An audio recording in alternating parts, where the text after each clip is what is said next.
Buen día. Vamos a revisar en esta sesión asincrónica las vías descendentes de la médula espinal, enfocándonos en el sistema piramidal y el sistema extrapiramidal. Los iniciaremos con el sistema piramidal y como le hicimos en la parte de vías ascendentes, en relación con las vías descendentes de la médula espinal, lo que tenemos que hacer es primero organizar, ¿no? Organizarnos en forma general en cuáles son las vías descendentes de la médula espinal, cómo se organizan en este sistema motor piramidal y extrapiramidal y en qué cordones se ubican. Entonces, para iniciar, entonces, pues tendríamos que decir que son las vías descendentes y que el sistema motor, si lo vemos por sistemas, el sistema motor generalmente lo vamos a clasificar en las neuronas que se originan en la capa de células piramidales. Todas estas neuronas descendentes o vías descendentes que se van a ubicar en la médula espinal y que tienen origen en la capa de células piramidales en la corteza cerebral, van a formar un sistema que se llama el sistema piramidal, ¿de acuerdo? Este sería el sistema piramidal. Y todas aquellas vías descendentes que se encuentran en la médula espinal, pero que no tienen origen en la corteza cerebral, se le va a conocer como el sistema motor extra, extrapiramidal. Entonces ahí empezamos haciendo esta diferenciación, ¿no? Entre el sistema piramidal y el extrapiramidal.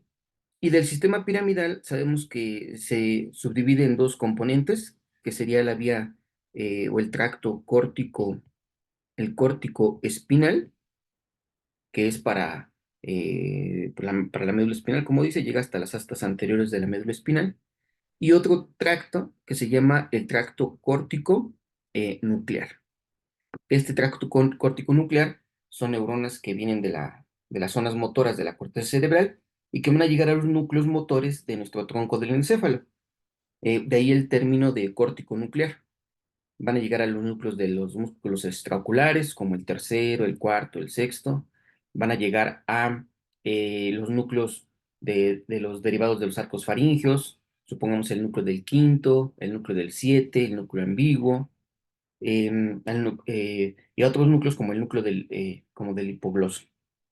Entonces, esos axones que van de la corteza cerebral, de la zona motora que tiene que ver con la cabeza en el homúnculo motor de Penfield, y que descienden al tronco del encéfalo, a los núcleos de los nervios craneales le llamamos córtico nuclear. Esta tiene otros nombres, también se le conoce como el haz córtico nuclear, también se le conoce como el tracto o haz geniculado, también recibe aquí entre paréntesis, vamos a poner que también se recibe el nombre de tracto geniculado por su ubicación en la rodilla de la cápsula interna. Sabemos que genus significa rodilla, o también se le conoce como haz córtico vulvar, ¿verdad?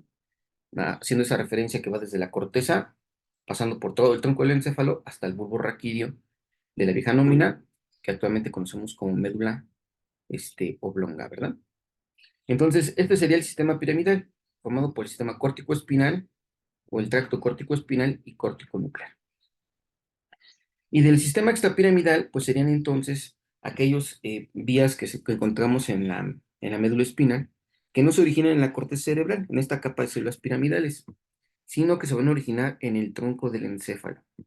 Vamos a partir de una vía que es muy importante, que es la vía rubroespinal, ¿no? Aquí entonces vamos a poner la vía rubroespinal y que es componente de una red neuronal mucho más amplia que conecta la corteza cerebral con el cerebelo y después hacia la corteza. Esta vía rubroespinal forma parte de un concepto que se desarrolló en algunos libros, como algunos autores, como el libro del doctor Navasegura o en el libro de Andrés Delmas, de vías y centros nerviosos, que se conoce como la vía sinergista. La vía sinergista. La vamos a ver en ese contexto de la vía sinergista, la vía rubroespinal. Nada más como un recordatorio, La vía sinergista es la que se conoce como la vía córtico, ponto, cerebelo, dentado, dentado rubro, rubro, rubro cortical o puede ser rubro espinal. Pues ahí tiene que ver con como ese centro integrador motor, el núcleo rojo del mesencéfalo. Entonces aquí está eh, nuestra vía rubro espinal se origina en el núcleo rojo, como hemos mencionado, y pues se va a encontrar en el mesencéfalo, ¿verdad? Ahí está nuestro mesencéfalo. Entonces, ahí está nuestra primera vía del sistema extrapiramidal que vamos a mencionar. Otra vía sería la vía que conocemos como la retículo espinal medial, que se origina en el puente. La retículo espinal medial y otra vía del puente que se origina entre el puente y la médula oblonga, que se va a conocer como la vía vestíbulo espinal, que ya veremos que se divide en vestíbulo espinal medial y vestíbulo espinal lateral. Están ubicadas en un sentido anterolateral en nuestra médula espinal, en el cordón anterior y lateral.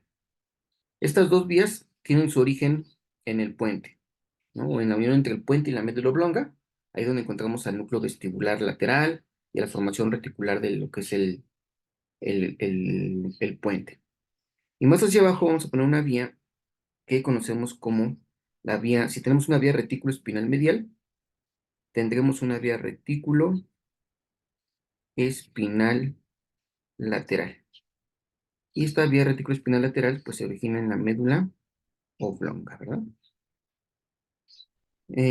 Ahí tenemos esas vías y forman parte de un circuito que es el circuito extrapiramidal. Tienen vamos a describir una organización funcional de estas vías y otra vía que forma parte de este sistema extrapiramidal que no tienen tanta correlación clínica, sí una correlación clínica directa, pero que es importante desde el punto de vista de las funciones de nuestro sistema nervioso, es la vía tectoespinal. La vía tectoespinal se origina en el tectus mesencefálico y llega a la médula espinal. Entonces ahí tenemos nuestra organización de nuestras vías en la médula espinal, las que este, se van a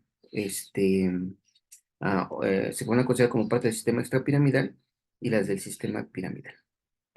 Entonces, en los programas de neuroanatomía de diferentes programas de estudio de diferentes universidades, generalmente viene en el programa un concepto que es el tema de sistematización de la sustancia blanca de la médula espinal.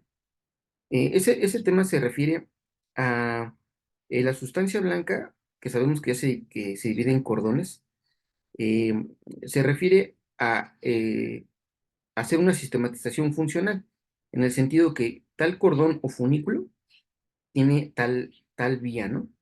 Tal vía ascendente o descendente. Entonces, en el caso de las vías descendentes, en nuestra sustancia blanca, generalmente las neuronas del sistema piramidal, relacionada con la médula espinal, que sería la vía córtico-espinal, se va a encontrar tanto en el cordón lateral, aquí vamos a encontrar la vía córtico-espinal lateral. En este caso, vamos a poner que aquí es el, vamos a poner que aquí es un 85% de la vía. Se encuentra esta vía córtico-espinal lateral contra lateral. Vamos a tener un 14% de la vía córtico-espinal que es anterior. Se llama córtico-espinal anterior. Va descendiendo por el cordón anterior del mismo lado. Más o menos esto, según Carpenter, es el 14%. Este, y tendremos un 1% que es directo, que viene mezclado con este 85%. Esta se llama la vía córtico-espinal lateral, pero vamos a poner la letra I, ipsilateral. O sea, son axones que se están originando en el mismo hemisferio, ¿no? O sea, en este caso esta es nuestra médula espinal al lado derecho, al lado izquierdo, entonces son los axones que vienen del mismo lado, ¿de acuerdo? Mm.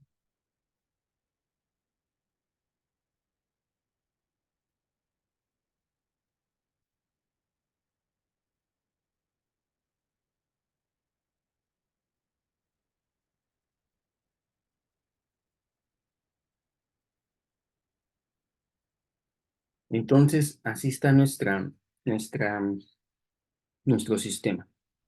Entonces, aquí tenemos la vía corticoespinal lateral ipsilateral, que viene del mismo lado, es 1%. Este va a ser un 1%. Tengo una vía corticoespinal lateral contralateral, que es el 85%, y un 14% desciende por el cordón anterior, del mismo lado, y la corticoespinal anterior. O sea, ahí está nuestro sistema piramidal en relación con la vía corticoespinal. ¿Qué otra vía vamos a ubicar aquí en nuestra médula espinal? Pues sería la vía rubroespinal. En el cordón lateral, por delante de la vía corticoespinal lateral, aquí se va a encontrar la vía rubroespinal. ¿De acuerdo? Aquí está la vía rubroespinal en el cordón lateral. Y las siguientes vías, pues van a ser las vías extrapiramidales. Esas se ubican entre el cordón anterior y el cordón lateral. Vamos a poner en el cordón anterior, vamos a poner primero a una vía, que va a ser la vía retículo espinal medial. Vamos a poner aquí la retículo espinal medial. Vamos a colocar a la vía vestíbulo espinal, que tiene una parte anterior, la vía vestíbulo espinal, tiene un componente anterior y tiene un componente lateral. O sea, se puede ubicar tanto en el cordón anterior como en el cordón lateral. Entonces, vestíbulo espinal, vamos a ponerle aquí anterior, y aquí la vestíbulo espinal lateral, que no está ubicado tanto en el cordón lateral, ¿no? Sino está un poco anterolateral, ¿no? Estas vías vestíbulo espinales. Ya le iremos describiendo. Retículo espinal medial, vestíbulo espinal en el cordón anterior, en la parte anterolateral de la médula espinal, y la vía, vamos a ubicar otra vía, que va a ser este, la vía retículo espinal lateral, también aquí en el cordón anterior, la retículo espinal lateral. ¿De acuerdo? Entonces, estas vías del sistema extrapiramidal, como la retículo espinal medial, la vestíbulo espinal, la retículo espinal y la tecto espinal, se encuentran en el cordón anterior y lateral, en esta parte anterolateral de la médula espinal. ¿De acuerdo? Entonces, esta es como la somatotopía, bueno, más bien la sistematización de nuestra médula espinal. Vamos a mostrárselos esto en un esquema del libro del doctor Adam Fish, de neuroanatomía. Es un libro que viene en buenos esquemas en tipo dibujo. Entonces, como más o menos los que nosotros hacemos aquí en el curso. Entonces, vean, se ve aquí el asta anterior de nuestra médula espinal, ¿no? Esto que habíamos mencionado, que las neuronas que son mediales del asta anterior van para musculatura axial, las que van laterales son las neuronas para musculatura pendicular. Las neuronas del asta anterior, pero que están posteriores, van a musculatura flexora, y las que están más anteriores van para musculatura extensora. Luego tenemos las vías que mencionamos en el cordón lateral, pues entonces sería la vía córtico espinal. Miren, aquí está nuestra vía córtico espinal lateral, tanto la contralateral, que sería el 85%, más el 1% que es ipsilateral. Aquí tiene una distribución somatotópica, vamos a ir revisando. Recuerden que la porción sacra está más periférica, ¿no? La parte sacra de la vía córtico-espinal es periférica, y la parte asociada al cuello, al miembro superior, pues va a ser más medial. Luego, por delante de la vía corticoespinal, pues está el tracto rubroespinal, como hicimos en nuestro esquema. Pues son las dos vías que ubicamos en el cordón lateral, desde el punto de vista del sistema motor, el piramidal y la vía rubroespinal. Y acá en el cordón anterior, vean cómo se encuentra el vestíbulo espinal medial. Nosotros le pusimos anterior por su ubicación en el cordón anterior. Entonces sería tracto espinal medial, y si hay un medial, pues va a haber un tracto vestíbulo espinal lateral. ¿De acuerdo? Pero se dan cuenta, no está en el cordón lateral, sino está en la disposición anterolateral en nuestra médula espinal. Entonces están los tractos vestíbulo espinales, medial y lateral, el tracto retículo espinal medial, aquí está, el tracto retículo espinal medial, y el tracto retículo espinal lateral. ¿De acuerdo? Y acá vemos el 14% de la vía corticoespinal que desciende por el cordón anterior de forma directa que describimos ahorita, ¿no? El tracto cuártico espinal anterior. ¿De acuerdo? Entonces, esta es la disposición de nuestras vías. Aquí a lo mejor nos agrega este autor, el doctor Adam Fish, nos pone, somos que el tracto rubroespinal va para musculatura flexora y las retículos espinales y las vestíbulos espinales va a musculatura extensora. Pues eso lo vamos a revisar en un momento en relación a las vías, ya cuando hagamos la descripción de las vías. Bien, entonces, este es como el esquema general de las vías. Entonces, primero tenemos que de las vías descendentes, organizado desde el punto de vista del sistema motor. Se divide en piramidal, extrapiramidal. El sistema piramidal incluye la vía corticoespinal y el sistema corticonuclear. La vía corticonuclear la vamos a revisar cuando revisemos tallo cerebral. Ahorita estamos revisando las vías de la médula espinal. Esta la vamos a dejar pendiente para el tema de tallo cerebral, la vía corticonuclear. Pues tenemos el sistema piramidal con la vía corticoespinal o tracto piramidal y vamos haciendo correlación con su función. Esta se asocia con movimientos voluntarios finos, ¿verdad? Movimientos voluntarios finos como sería tocar un instrumento, ¿no? O hacer una disección con las pinzas de microdisección y con el microscopio. Ahí estamos haciendo movimientos voluntarios finos, córtico espinal. La rubroespinal, junto con todo este esquema de la vía sinergista, se dice que tiene que ver con los movimientos gruesos. Dicen los libros de fisiología como el Guyton, los movimientos groseros. Y siendo más específicos, solamente la parte de rubroespinal, pues tiene que ver con inervación de musculatura, mencionamos flexora, de los segmentos medulares cervicales. Esa es la función de la vía rubroespinal. La retícula espinal medial y la vestíbula espinal, su función está correlacionada con la musculatura extensora. Diga musculatura extensora de nuestra médula espinal. Las neuronas extensoras que están en el asta anterior y que pues, van a inervar la musculatura extensora. La retícula espinal lateral, tiene un efecto inhibitorio, ¿no? Esta te va a tener un efecto inhibitorio sobre las alfa-motoneuronas del asta anterior. Y la tectoespinal, es para reflejos motores visuales y auditivos. Visuales y auditivos. Auditivos. Sabemos que cuando nosotros estamos a lo mejor aquí estudiando y si pasa por acá, no sé, un gatito, pues que puede pasar aquí en la parte periférica, nos llama la atención y volteamos de forma refleja. ¿De acuerdo? Entonces ahí está la vía tectoespinal. Perfecto. Entonces este sería el primer tema que acabamos de revisar. Se llama sistematización de la médula espinal. Ubicamos las vías del sistema piramidal, del sistema extrapiramidal en la médula espinal y cuál es su función.